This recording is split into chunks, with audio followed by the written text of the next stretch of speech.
Om Swastiastu, Assalamualaikum warahmatullahi wabarakatuh, Shalom, Nam Budaya, dan salam sejahtera untuk kita semua.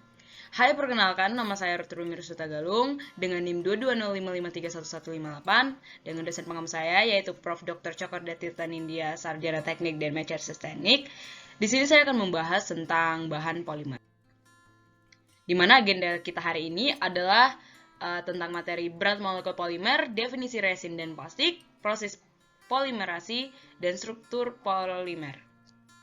Dengan referensi saya dari buku Kind of Engineering Materials, dan di sini kita mulai dari berat molekul polimer. Di mana berat molekul polimer ini pada umumnya polimer adalah campuran dari polimer-polimer tunggal yang memiliki berat molekul berbeda. Di mana berat molekul polimer itu menggunakan istilah berat molekul rata-ratanya. Dengan pertimbangan sampel polimer polidispersi dengan berat total dengan keterangan seperti yang di samping, dengan N adalah jumlah mol total, Ni adalah jumlah mol spesies, dengan fraksi mol spesies, berat spesies, dan yang dimana di sini adalah rumus dari angka berat molekul rata-rata, yaitu dengan Mn sama dengan W dibagi dengan N sama dengan sigma Ni dikali Mi dibagi lagi dengan N dan sama dengan sigma Ni dan dikali dengan Mi. Di sini adalah rumus dari berat molekul rata-rata, yaitu di mana Mw sama dengan sigma Wi dikali Mi sama dengan sigma Wi dikali dengan Mt. Setelah itu dibagi dengan sigma Wi dan menghasilkan sigma Ni Mi kuadrat dibagi dengan sigma Ni dikali Mi. Di mana MW akan menghasil di mana Mn sama dengan 0,5 dikali dengan 10.000 ditambah dengan 0,5 dikali 20.000 menghasilkan 15.000, dan berat molekul rata-ratanya bisa didapat dengan 0,5 dikali 10.000 kuadrat ditambah dengan 0,5 dikali 20 kuadrat, 20.000 kuadrat, dan dibagi lagi dengan 0,5 dikali dengan 10.000 ditambah dengan 0,5 dikali 20.000 dan menghasilkan 17.000. Dimana ini adalah viskositas berat molekul rata-rata, yaitu dengan viskositas berat molekul rata-rata sama dengan sigma Wi dikali dengan Mi kuadrat A dan kuadrat I integral A. Setelah itu menghasilkan sigma Ni dikali Mi 1 ditambah A kuadrat A Mi dipangkat dengan 1 ditambah A dan atau dibagi lagi dengan sigma Ni dikali Mi dan dipangkatkan dengan 1 dibagi A. Indeks perbedaan poli, di mana rasio berat molekul rata-rata berat dengan jumlah rata-rata berat molekul disebut dengan indeks dispersi atau polidispersitas. Di mana ini adalah ukuran lebar distribusi berat molekul kurva yang digunakan seperti itu untuk tujuan karakterisasi.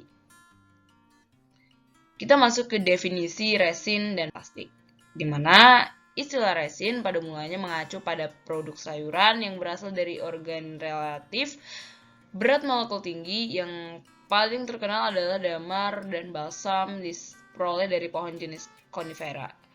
Tapi istilah itu sekarang itu digunakan jauh lebih luas dan mengocehnya dengan longgar untuk memasukkan buatan manusia zat polimeri yang digunakan dalam berbagai aplikasi seperti A5, di plastik, tekstil, dan cat. Plastik adalah kata sifat yang mendefinisikan bahan yang mampu dibentuk atau dibentuk dengan apa tanpa aplikasi panas. Plastik karena itu dapat dideformasi secara permanen dan bahan moldable atau plastikos sama dengan cocok untuk molding. Istilah plastik juga digunakan dalam mengklasifikasi polimer dan termasuk polimer A11 yang tidak dianggap sebagai elastomer atau karet, dan gibrous yaitu yang tidak menunjukkan sifat elastis, elastomer atau kristalinitas tinggi dan kekuatan serat, tapi agak jauh di antara mereka dalam hal ini. Kita masuk ke dalam proses polimerisasi. Di mana langkah polimerisasi yaitu polimerisasi adalah proses bereaksi molekul monomer bersama dengan reaksi kimia untuk membentuk 3 dimensi jaringan atau rantai polimer. Yang kita tahu bahwa polimerisasi digolongkan ke beberapa sistem, di mana sistem adisi, kondensasi, dan sistem pertumbuhan rantai bertahap. Dan bentuk lain dari polimerisasi adalah polimerisasi terbuka cincin yang serupa dengan polimerisasi rantai, di mana polimer alamiah mencakup protein seperti sutra, enzim, dan serat otot. Polimerisasi rantai atau tambahan, di mana polimerisasi adisi merupakan polimerisasi yang melibatkan monomer ikatan rangkap 2, dan monomer tersebut akan saling berikatan dan membentuk unit berulang dengan memecah ikatan rangkapnya. Kita masuk ke dalam copolymerization, di mana copolymer ini dapat berbagai jenis tergantung pada monomer yang digunakan dan metode khusus sintesa yang digunakan. Jadi polimer yang memiliki sifat relatif distribusi acak dari polimer yang berbeda dalam strukturnya disebut dengan copolymer acak. Dimana setelah A, dimana dia akan diacak seperti AB, AB, AB, AB, AB, atau juga A dengan B triple, dengan A, B, A, dan begitu seterusnya.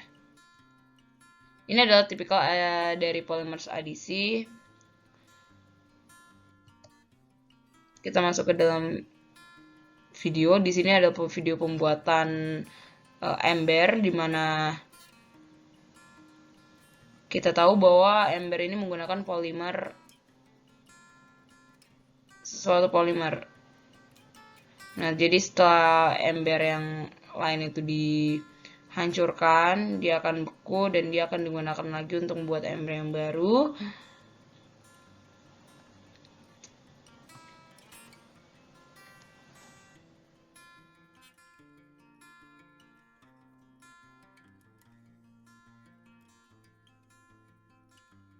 Dimana dia akan diinjeksi.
Setelah itu kita masuk ke dalam bentuk struktur molekul polimer.